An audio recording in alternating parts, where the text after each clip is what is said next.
Welcome everybody to My Best Sales Mistake. This is the show where we dive into not only the success stories behind the leading voices in sales and marketing, but also the mistakes they made along the way and what they learned from them and how it helped to get them where they are today. I am so excited to welcome in Ravi today. Ravi's got great experience in the financial sector as well as technology. He's been an individual contributor. He's been a sales leader. He has his own podcast. It's fantastic. It's called The Influential Communicator, and he delivers amazing keynotes. And that's all fine and well, but the real reason I'm so pumped to have him join today is he's one of the best storytellers I know. Apologies to my dad. I'm sure he'll be offended if he ever listens to this, but frankly, Ravi's got him beat. And I'm just dying to learn kind of how he developed such an important skill for sales and maybe share a little bit of his knowledge with the rest of us. So Ravi, welcome to the show, man.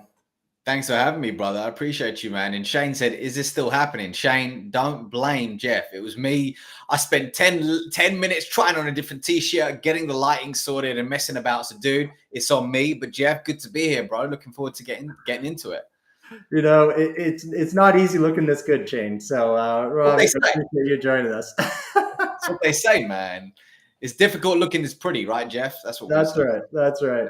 No, so I kind of want to start, like, if you think back to the early part of your sales career and kind of thinking about, what were some of the kind of maybe misconceptions you had about sales? I love talking about mine because I got into sales a little bit later in life and really had a very, very misconceived notion of what professional selling was. But tell me a little bit about kind of your early stages and your early journey. It's a good question, brother. Jen Allen, hold on. She says, you got the best expert in making mistakes on today. Actually, with somebody like Jen Allen, I don't want to feed the troll, right? So I'm not even we're going to pretend she's not even in the chat with her trollness or trolling that she does all over LinkedIn. So anyway, Shane says, looks good, feels good, sell good. Exactly, brother. Anyway, Jeff, back to you, man. So let me take it to one of the most notable misconceptions that I had. So, Jeff, I was at university, and in my final year, we were putting on a charity show for Teenage Cancer Trust. And I was selling tickets outside of the library. Cold day, big coat. I might as well have had a microphone. I was talking so loud, man. And I'm like just hard selling everybody to buy these tickets. And suddenly, this dude that I used to live with in my first year comes over. His name was Brian, right? Short, mousy, spiky hair, always smiling, loved a good label and everything he wore, always kitted out in designer gear. And he comes over and he's like, yo, Rav, man, you're a good talker. You should work in sales, man. And I was like, oh my God, yeah. Thank you, brother. And I was like, wow, sales is about smooth talking. Sales is about talking. Sales is about talking. Sales is about talking. And that's what I started to believe, that really selling is about you. It's about talking. It's about being smooth. It's like, that's what I started thinking. And I was like, man, looking at it now, how naive, how wrong. And I'm glad that narrative has changed, brother. It's amazing. And I just want to highlight the skills you have to tell a story, the details you just shared, the change of pace, the change of volume. Those are just like, are those innate skills that you have from your youth, or are those things that you've learned along the way? Like, where did you learn to tell stories like this? Well, thank you for acknowledging me, brother. I appreciate you, man. Unlike Jen Allen. Look, now she's even piping up saying, feed me. Go away, Jen. Do you not have a job? Jen Allen, do you have a job? Jen Allen Knuth actually now. But anyway, once again, how is she in our conversation? She's crazy, Jen. Where did it all begin? Dude, well, firstly, thank you for acknowledging me, man. I really appreciate that. I received that with open arms. So thank you. But where did it all begin? I'd like to say I blame my mum, right? I blame my mum because she Miyagi'd me, right? And Karate Kid fans, if you're watching this or listening to this, you'll know what I'm talking about, right? Wax on, wax off. He was telling Daniel-san to paint the fence and clean the car when secretly he was teaching him how to fight. So when my mum literally shoved me into the same dance school as my little sister when I was about 8 years old, she Miyagi'd me, man. I didn't know what she was doing. And by the way, I don't even think she knew what she was doing, right? But that's a debate that's open right now. But Secretly, I was learning a lesson in storytelling, communication, stage presence, all that good stuff. Eventually, my mom let me quit. And dude, I stumbled into theater. I didn't know it, but my best friend's dad was a playwright. So local theatre, started getting written into one play, another, then another. And eventually I had the opportunity to perform at the National Theatre, man, the youth National Theatre, rather.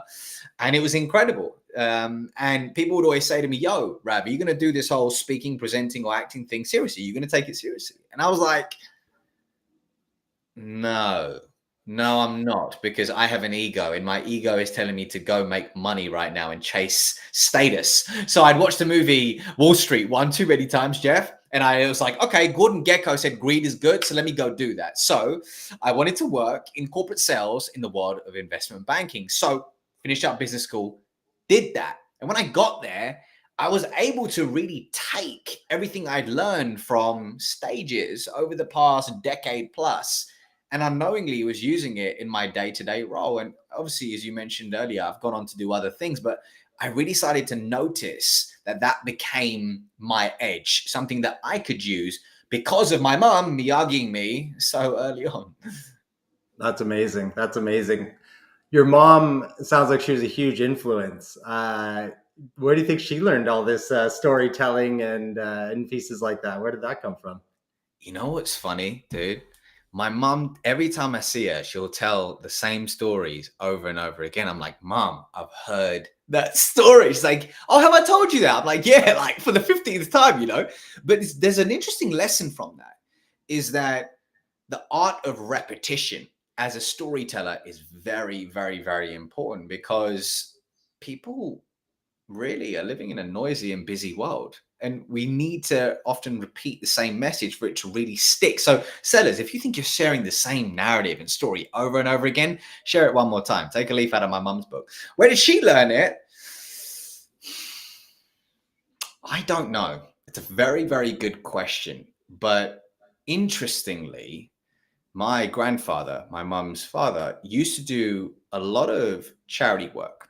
And along his journey of doing charity work, he met Mother Teresa, because she was in Africa at the same time where he was as well, in Tanzania.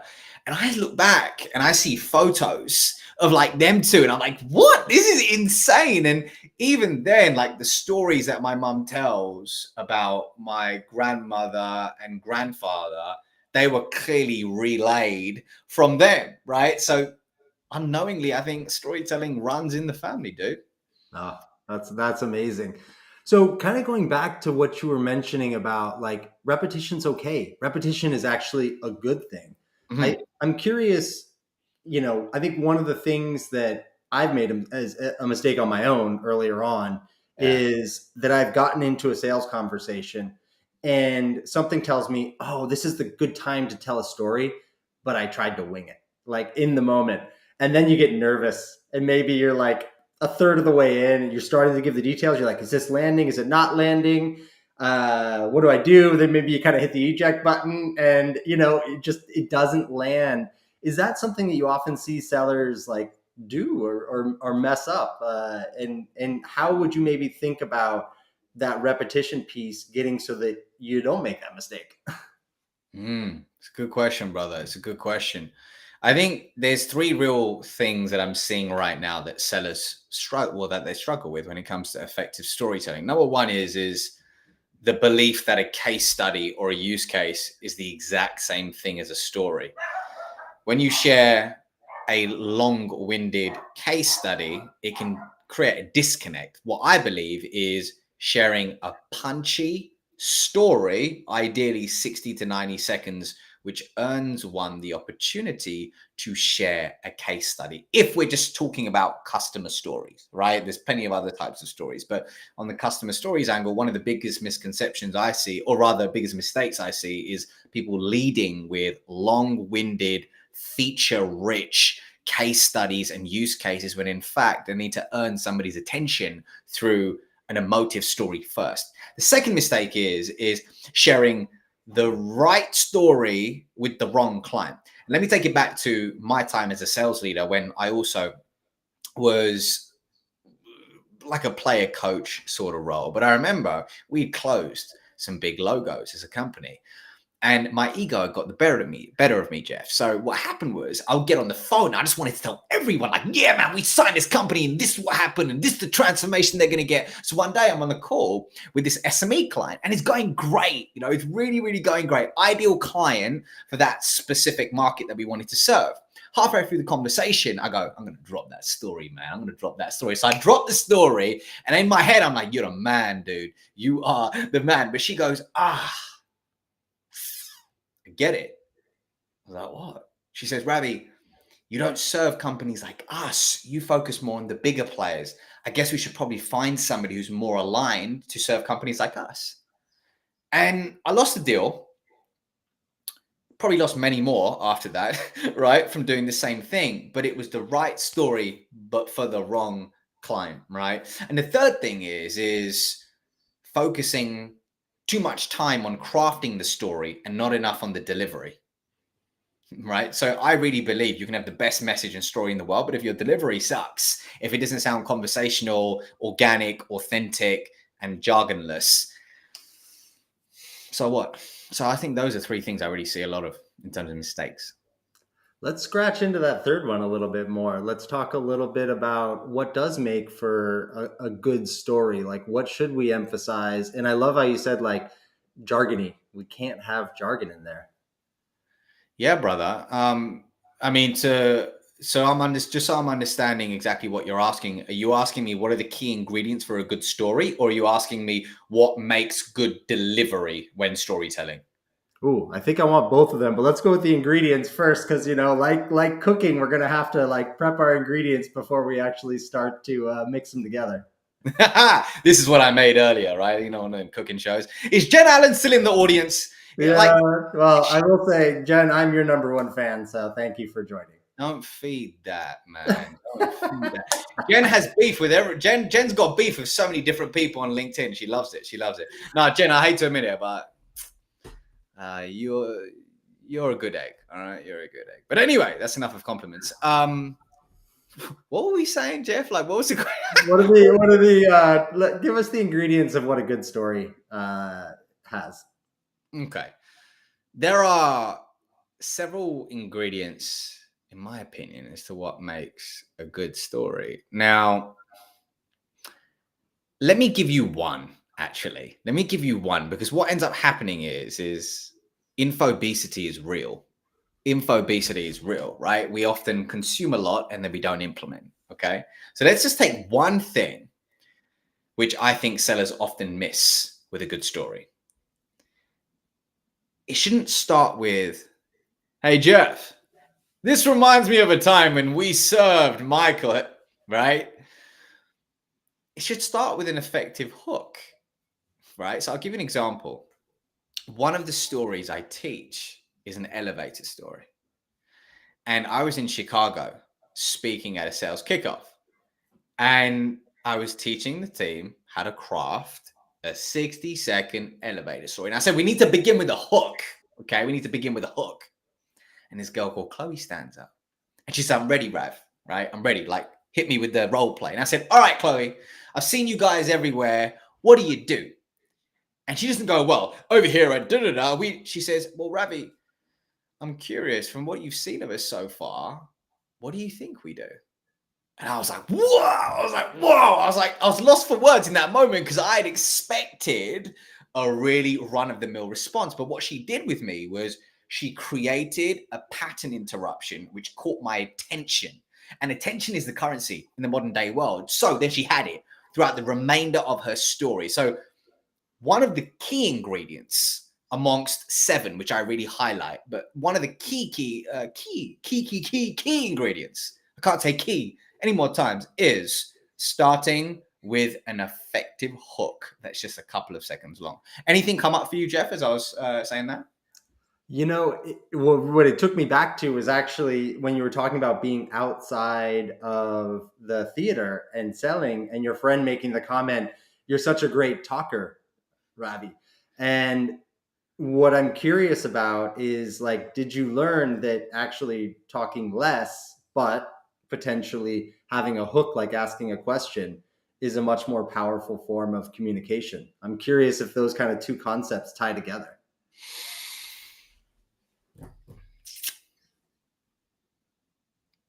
Honestly, I don't know.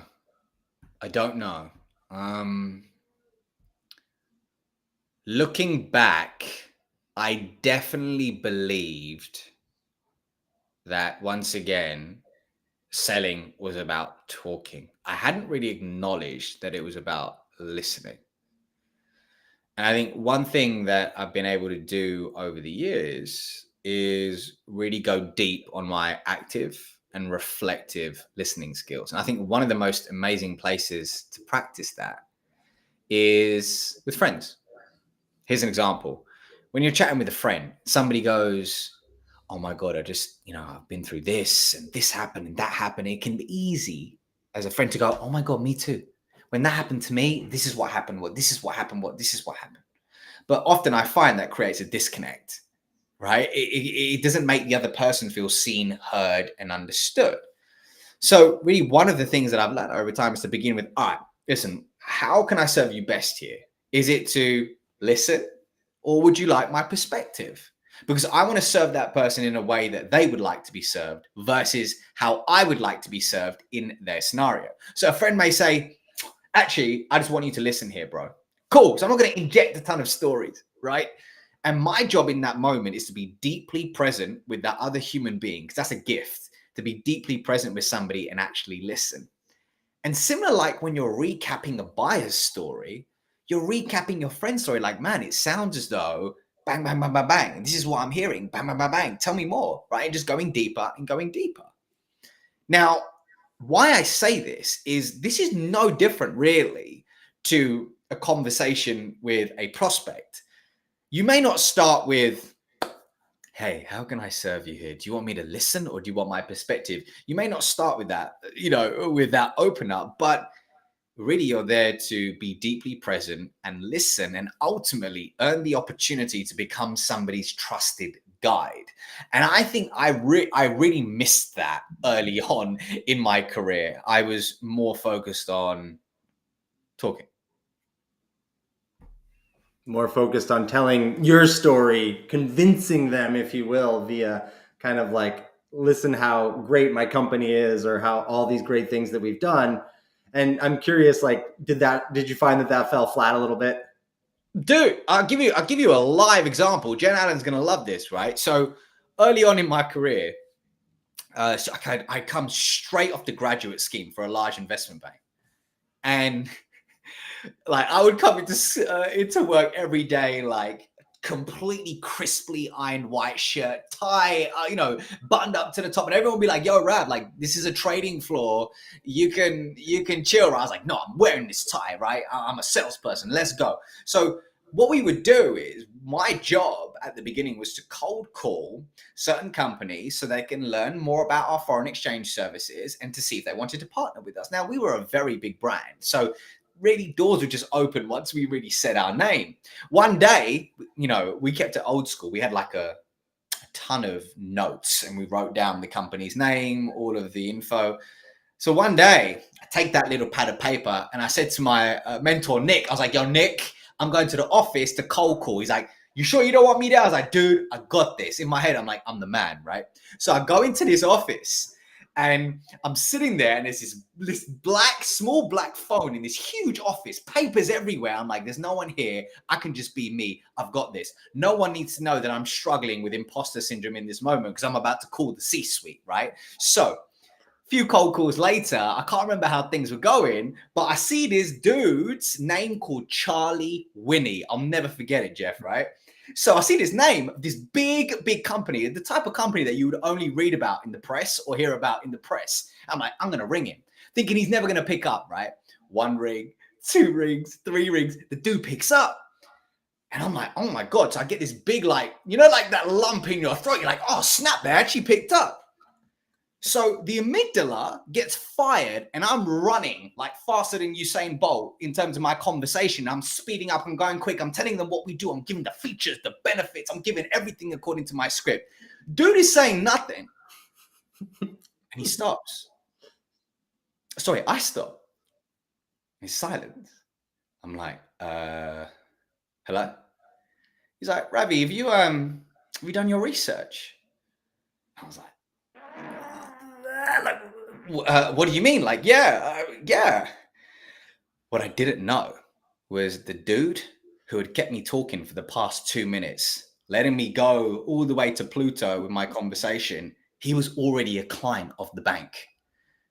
And I was pitching him like he was fresh off the press, like they'd never heard about us. So I told him a story that I don't do research. I believe talking is more important than listening. And I believe my needs are more important than yours. He lit me up. If you've seen the show Suits, Lewis Litt, and I felt like I was one of the associates and Lewis Litt was taking me to town. And I literally walked back to my desk with literally my tail in between my legs. And I was like, yo, Nick, man, like this thing happened. And he was like, dude, don't worry about it. But in my head, I thought it was like the worst thing in the world. And really what that taught me was, once again, it's not just about talking, it's about listening. And if I'd listened effectively and really done my research, I would have known this dude was already a client, man. This dude was already a client. Oh man, I feel like I was there with you.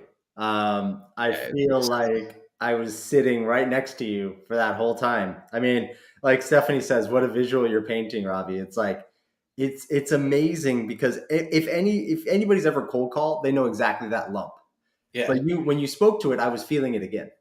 You know, when you discussed like the notes and the details and all of that, I'm curious, like, how can sellers learn from that? How can they, deliver an effective story like the one that you just shared, where if you were trying to tell me like there's a solution to that, you clearly just gave me the emotional reasons that current state of having people do that is a major problem. So let's talk a little bit about like how sellers could, deliver that. You talked about you need an ingredient, you need a hook. You brought us Yeah. in with the hook. 100%. You noticed like let's go from talking to listening, and then let's share a story. So you nailed the hook there. Let's kind of talk about like what a seller needs to do to practice so that they could kind of have the right level of detail and deliver it in a compelling manner. Dude, I love your questions, man. I love your questions. I love it. Jen Allen's still piping up in the chat. No, we appreciate you, Stephanie. Thank you, Jen. So let me give you a framework, audience. Let me give you a framework. And then what I'm going to do is I'm going to give you something my acting coach recently taught me. And I'm going to also explain why I have an acting coach. Okay. So stay with me. But the first thing is yes, I believe every story begins with a good hook. Okay. Stage one. Stage two, it should begin with a story. Now, a very simple arc that we can use is context, conflict, turning point, transformation, right? Date, time, and setting. Your main character stumbles upon a conflict, has an aha moment, and is like, whoa, here's the resolution. Let's keep it simple. So that's 4 segments within the story stage. Stage number 2, done. Stage 3 is customer or prospect impact, meaning, okay, Jimmy, who's the SVP of sales at whatever it is, here's what that means for you. You need to ensure that you add business value with your stories. You need to tie it back into what it means for the customer. And then that's stage 3. And then the final stage is a CTA. Now, a CTA isn't so, would you like to book a discovery call? A CTA could be an open-ended question which requires a story as a response. So, for example, dude, can you tell me about the moment when you decided, yo, I want to start a podcast? Now, what Jeff would do in that scenario is go back in time and figure out where he was when he first had the idea for the show, right? Versus me asking Jeff, hey, how long have you started the podcast? 1 month. How long has it been live? 1 month, 2 months, 2 years, whatever. Close-ended versus open-ended. So one example of a CTA which meets your buyer with where they're at today versus where you want them to be inside of your sales process is an open-ended question which stimulates conversation.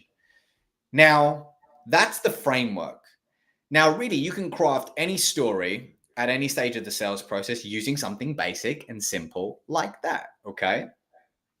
And something my acting coach recently taught me. Now, two things I wanted to do this year was I was like, okay, I'm going to hire a boxing trainer and I'm also going to hire an acting coach. And my wife's like, why do you want an acting coach? What, you want to start doing like Broadway and Hollywood and all this stuff? I'm like, nah, not yet. I was like, nah.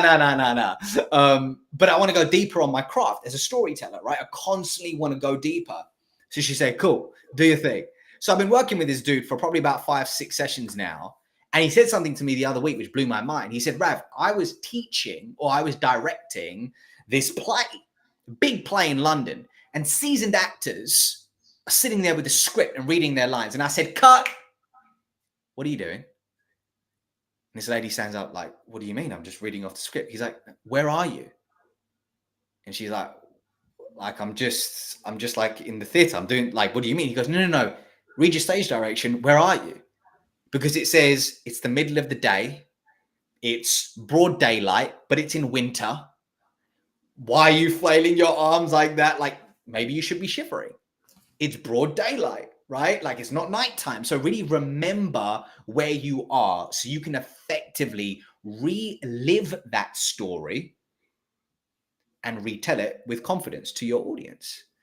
And often what happens is when we tell a story in a sales context, tying it back to what that means for you, ladies and gents, it can be easy to say, and Jimmy was really struggling with low win rates and it extended sales cycles. It was crushing their team, right? Versus, man, Jimmy was really, really struggling with weak win rates. And with extended sales cycles, he was losing deals fast, especially you can imagine the impact on his reputation internally, right? There's a very big difference between the two. And like a bonus tip here is find your words. Okay. Another thing the acting coach has reiterated to me, which I like the way he puts it, find your words, meaning, hi, Julie. Have you heard about our services? It sounds very scripted. You're not finding your words, but you sound scripted versus, let's go back to, if your line was, I remember when we first met Jeff from Challenger. Okay. I could say, I remember when we first met Jeff from Challenger versus, man, I remember the first time when we first met Jeff from Challenger. Now, I'm allowing myself in the second example to find my words, which makes it feel way more conversational than just reading off a script. I'm going to stop there because I've spoken a lot. Anything coming up for you? This is fantastic, and it actually speaks to some of the mistakes that I made early on in my career, where I actually got some great coaching. One of those coaches was from Jen. I was lucky enough to work with her, and she joined me on a call, and I was nervous. It was a pretty important call. And so what I did was I scripted out the kind of the opening so that I wouldn't, stumble over my words. And what was amazing is we got off the call and she was kind enough to give me some coaching. And she's like, that's not the Jeff I know. Like, I don't know who that was, but it's not the person that I know. And I've gotten this from a couple other sales coaches and they were so right. It's like, close the notebook, close the scripts. And to what you've been speaking to is be present. And then you're taking it a step further where it's like, when I'm telling a story, be present in the story. Give yourself the time and the moment to re-experience the story, because that's what's going to draw the other person in and live it with you. And so I think what's great about that is, like, I think I take away a couple things. Like, one, we really do need to be in the presence, and it's better to make a stumble or a mistake or not say the perfect words, but be actually authentic in the moment versus scripting things out. And it's okay if things go off the rails a little bit, because folks are going to feel it. That's what you're really looking to do, is make them feel seen, heard, and then provide some sort of insight, perspective, things that you know better. Brother, I'm so with you on that piece of make sure you sound like you, because it can be really easy to put on a pitch voice and suddenly it's right. But I think the more depth I've been able to obtain as a human being, I feel like the better I've become as not just a storyteller, but as a seller, because you start to understand yourself and other human beings a lot more. But you mentioned a fantastic point, and what I'd love to add to that, if you're cool with it, is you should make your prospect feel like it's the first time that you're delivering that story, because remember, it's the first time they are hearing that story. So this might be your 50th demo that week. Your prospect does not care. You've got to give them an experience, right? And I remember this quote, and I'm paraphrasing, but Michael Jordan used to say, somebody said to MJ, man, why do you play so hard every game? And he said, well, in the audience is a kid who's never seen me play before, right? So you got to give them a good show. And it's kind of similar in our world, right? So there we have it. I love that. I love that. And the other thing that I'm curious to get your take on is Yeah, some man. of the most effective storytellers that I've seen, that I've been able to observe in a sales setting, actually focus more on the problem story and Yeah. don't tell the resolution. Because what I've observed is that when folks feel like their problems, they can see themselves in the story you're telling, they themselves then can make the connection. They've got the space to make it. You're not asking a direct question. You're giving them a chance to say, oh yeah, I have a similar thing, but this, or this. That actually makes them feel more seen and heard, and they can relate to it. And then without even telling the resolution, they go, well, if you understand my problem that well, you must know the answer. Mm-hmm. Love that. I mean, is there anything specific you'd like my perspective on that? I'm curious, like if you ever get into kind of the problem versus solution story, like if you kind of think there's any benefit to kind of maybe sticking to just the problem section of the story.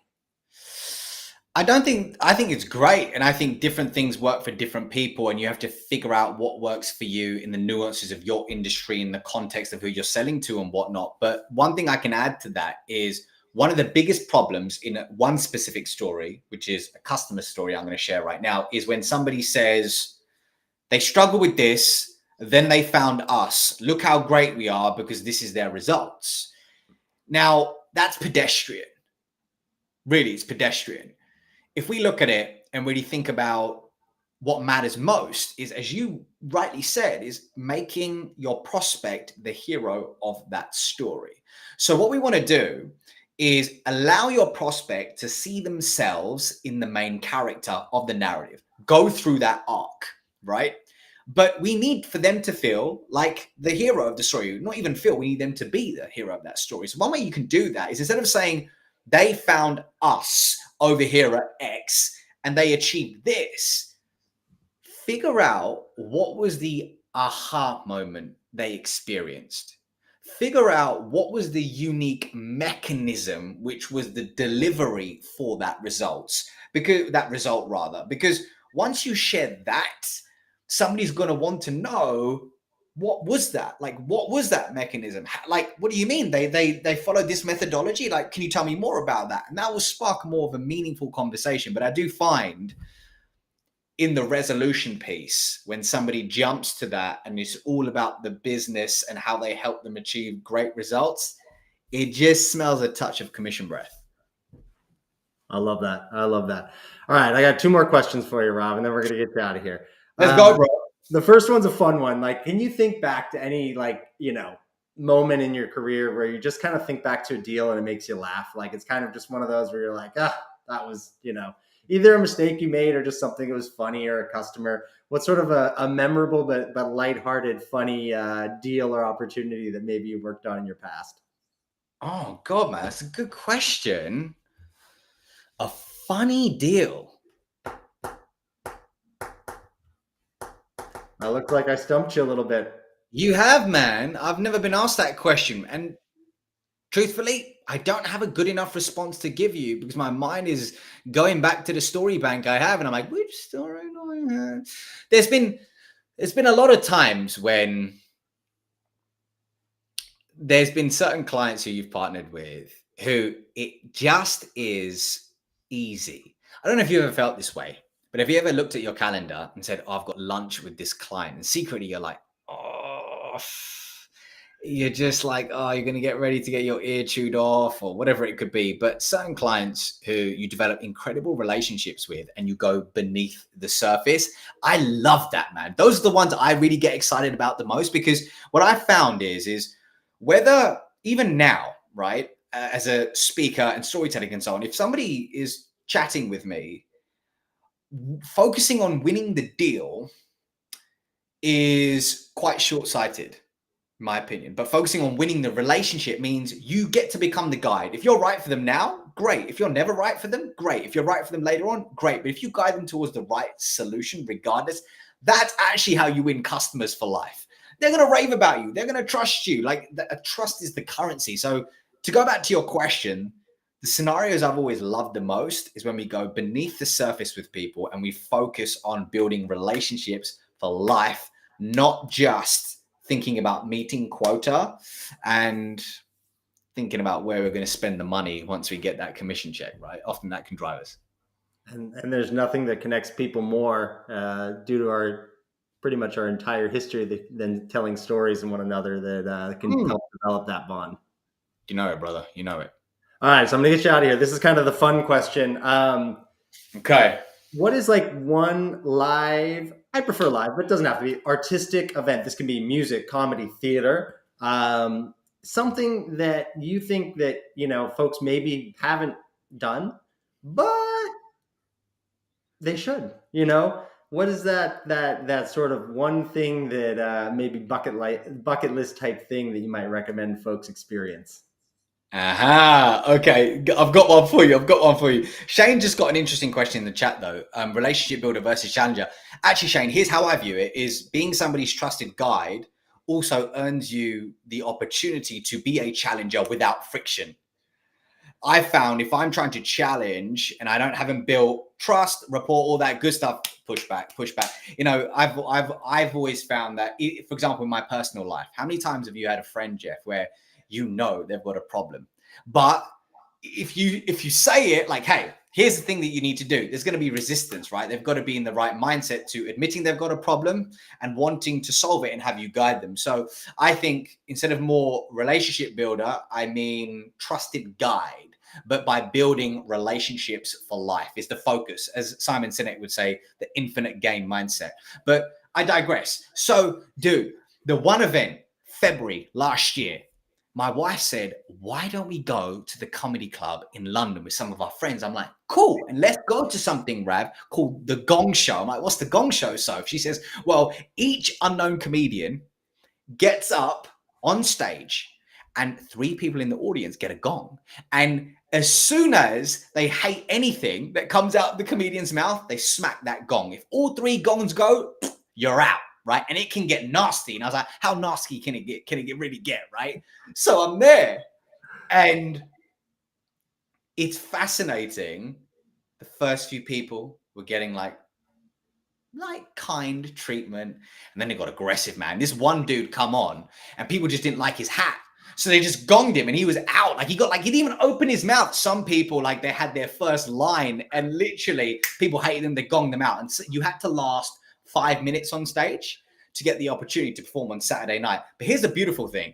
It taught me so much about speaking, communicating in high stakes scenarios, and also how hard the game of comedy really is, right? Like how hard the game of comedy really is. Like it really makes you appreciate that craft. So that was epic, man. I think everyone should experience a comedy show live because I think it can teach us so much about storytelling. One thing I would love to do, I've seen Kevin Hart tons of times and he's my guy, but I would love to see somebody like Dave Chappelle live. That would be dope. That would be dope.